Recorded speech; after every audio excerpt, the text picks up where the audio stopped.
What's good, my fellow viewers and my fellow demons? This is JeanOtaku91 here to do yet another reaction video. Now today, I'm going to be reacting to a video called 3 True Disturbing Fall Horror Stories by Mr. Nightmare.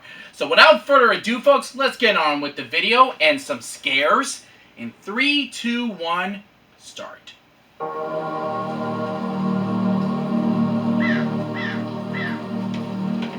that intro is creepy.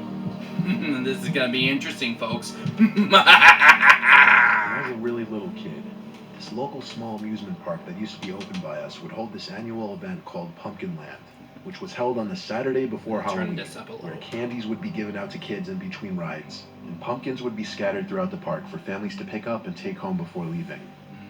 I always looked forward to it, and this one particular year when I was 7, we were going right after my soccer game. The park also rewarded kids for coming in costumes, so I was going in my Don't you just love festival holidays? Anyway, my parents took my two don't you just love the fall? When we got there, my brothers begged to go on the fall haunted house festivals. ride first, They're very and then fun, the roller coasters. Basically, they wanted to do the most thrilling rides first. Anyway, my mom and 2 brothers got in one of the cars for the haunted house ride. Since they only seated 4, my dad stayed with me on the line so we could ride together. And I think as I started to get cold feet, I felt like I needed to use the bathroom. So we got off the line, and my dad led us to the bathroom. He went too, but I finished first, so I waited outside the bathroom. I waited for a while. I was kind of confused. Eventually I went back to the bathroom, and my dad wasn't in there. That's when I started to panic. I was alone in a huge crowd of people, and at 7 years old I was actually scared of being lost. Eventually, a man came up to me when you're 7 years old or younger, I told him I couldn't find you my will dad, always feel that way. He took my hand and said, "We're gonna go find them." I remember him leading me with a tight grip of my hand, and suddenly he pulled out his archaic Nokia brick cell phone and started talking to someone on the other end. The only major thing I remember him saying was, "Oh, I'm with him right now," as he looked down at me and smiled. Then he said, "Okay," and hung up. He looked at me again and said that was my dad, and that he was waiting by the parking lot. He continued to lead me, but even at 7 years old, I wasn't an idiot. I was wise to the fact that my dad did not have a cell phone, and that this stranger probably didn't know my dad. How would he even know who I was if I was under a scream mask? As we were approaching the front waving gate red of the park, flags, I spotted people. a female employee and started saying "excuse me" over and over until I got her attention. Then I said, "I don't know him, please help." The man defended himself, saying he knew my dad and was trying to get me to him. But the employee took my side and asked me to come stand by her so she could use the loudspeaker to find my parents. Seriously? The man didn't stay a second longer after that. He walked away quickly. Who would believe that? The employee announced over the park intercoms that a child in a Scream costume was missing his parents and gave my name. Eventually my dad came running over, waving his hands. He was a nervous wreck. The employee told him of the potential predator. If you're a parent, you would be in a nervous wreck that you couldn't find your son. She was just as furious. My parents asked the manager to see the surveillance footage. Somehow at that time, the amusement park didn't have any surveillance cameras, according to the manager. Still, my parents thanked that employee for getting me away from that man, and we tried to have a normal day after that. I was too young to realize the severity of the potential situation I had just avoided. Obviously, remembering it as an adult is a lot more sickening to think about. Yeah, that man he was with, that definitely was a kidnapper. Yeah. Sick people are around My mom and abducting went on their honeymoon. children. I wasn't trusted to watch the house for the week, so they sent me to my Uncle Ronnie's farm. He lives with my Aunt Susie and my cousin Ronnie Jr. They have a spare bedroom upstairs that I stayed in. It's an old-fashioned style wooden farmhouse. It's big and nice, though. The spare bedroom overlooked the crops, and the numerous scarecrows my uncle had scattered through the crops. This was in mid-October a few years ago, and my uncle was mid-harvesting his corn at this time of the month. He asked for my and Junior's help.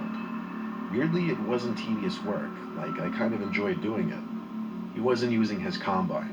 Instead, we were just hand-picking a bunch of corn. I had this little rolling basket-like thing that I was supposed to fill up. I admired the 3 scarecrows he had. They looked like he put a lot of work into them. They had sweatpants on and varying flannels, along with straw hats over their heads. Next thing you When we know, were done picking the there's corn, gonna be one I asked scarecrow Uncle that Ronnie moves. how long it took to make those. Ever seen He said a Jeepers few hours Creepers at movies? most, and he said they really do the trick keeping the crows away for the most part. That night after dinner, I played video games and smoked weed with Junior for a little bit. Then I just went to the guest room to do whatever on my laptop. Next thing I knew, a rock or something hit the window.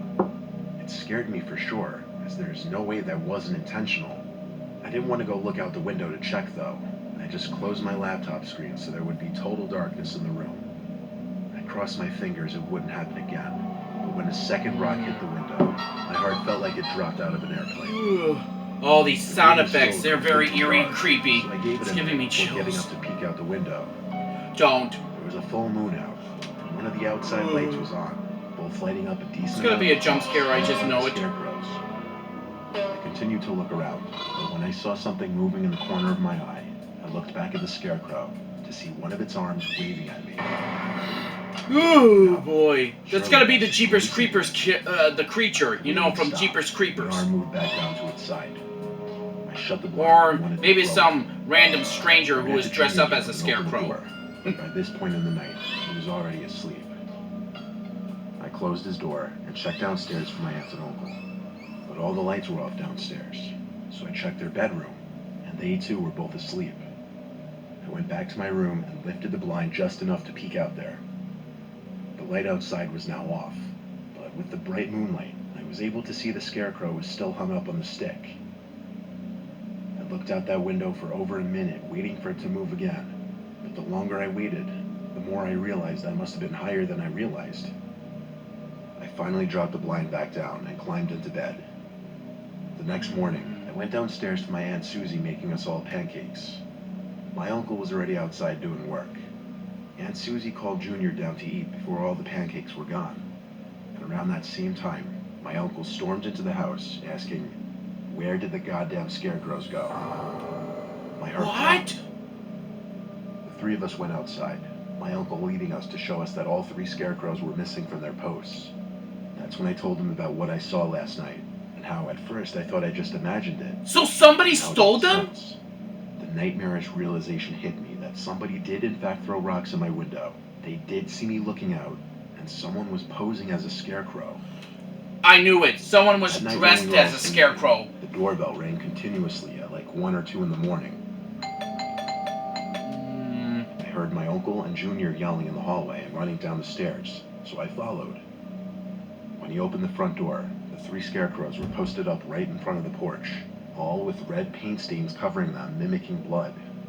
My uncle called the police and turned on all the outside lights on the Is property. someone pulling a cruel The prank or police, as well as my something? uncle, chalked it up to some stupid early Halloween prank by a bunch of immature kids. It could be. But the possibility that it wasn't, and that it may have been a much more hostile motive behind this, is what really freaked me out.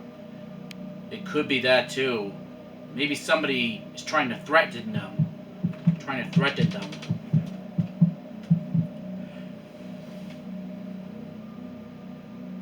It was November. All the leaves were varying shades of yellow and orange. My favorite time of year to visit the countryside. I was with my girlfriend at Everyone her loves dad's fall. upstate home, which was It's usually always used as a beautiful summer when it's home. autumn. But the two of us came up there to go camping in the nearby woods. The home had all the needed camping supplies, including the tent. So we parked there and took the camping stuff into the woods. Why? Just the experience of camping and sleeping in the woods, I guess. I've only been camping a few times in my life, but I liked camping in the fall because there's less bugs and, of course, you can't beat the foliage. We Fair were camped enough. out in a I mean, small circular everyone clearing, loves just big enough camping. for our tent and Everybody campfire. loves camping, you know? We sat around I mean, the fire for about I do an like hour, camping eating and in the just summer. talking. Then we went inside But the tent. camping in the We fall, kept the fire I don't going think as it that's made my not bad girlfriend at all feel either. safer, and it added a bit of warmth. Besides the sound of the crackling fire, we eventually started hearing leaves crunching in the distance. My girlfriend and I looked at each other. She put her finger up to her lip. I could tell she was nervous. Fires usually repel wildlife from approaching, so as the crunching of the leaves got louder, it got more suspicious. The footsteps also sounded bipedal, Sorry, like I'm just a hearing human's footsteps. my dad upstairs. The crunches got louder until they stopped around the fire. Then we noticed the shadow outline of someone standing out there, and then they sat down in one of the chairs.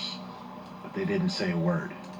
So I finally decided I was going to peek my head out and check. No. I looked out to the campfire, No. expecting to see someone sitting on one of the chairs, but there was no one out there.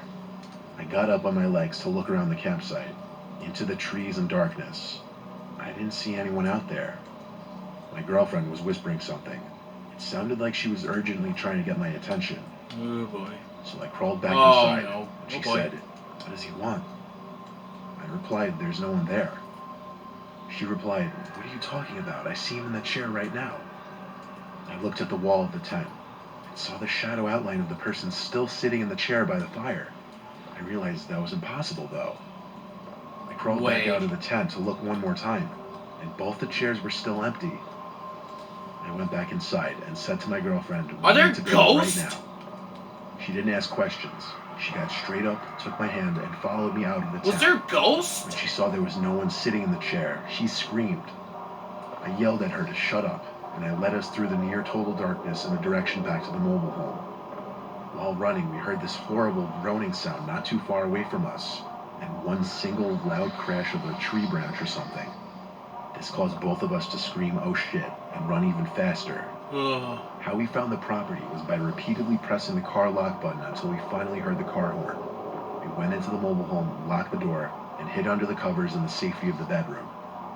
Still, I didn't feel entirely safe being surrounded by nothing but woods in every direction, and I was paranoid that whatever was out there followed us. I let my girlfriend sleep while I stayed up listening for sounds. I thought I heard a clicking or something from the front door to the home, but that might have been my paranoia playing tricks on me. I fell asleep eventually, and when we woke up, we went back for the tent and supplies, scared shitless while doing so.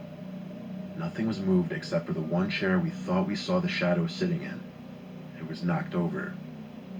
We hurried back to the car, drove home, and that was our last camping adventure. Wow, was there really something haunting them in the campsite? Maybe. Or maybe a shadow demon or some sort. That's creepy. So that was the video for today, folks. I hope you enjoyed it. And if you enjoyed the video, give it a thumbs up. And if you didn't enjoy the video, give it a thumbs down. And if you have any suggestions of what I should react to next, leave a comment down below. And be sure to subscribe and hit the notification bell to be notified for more future videos. And until then, folks, stay tuned! So what you want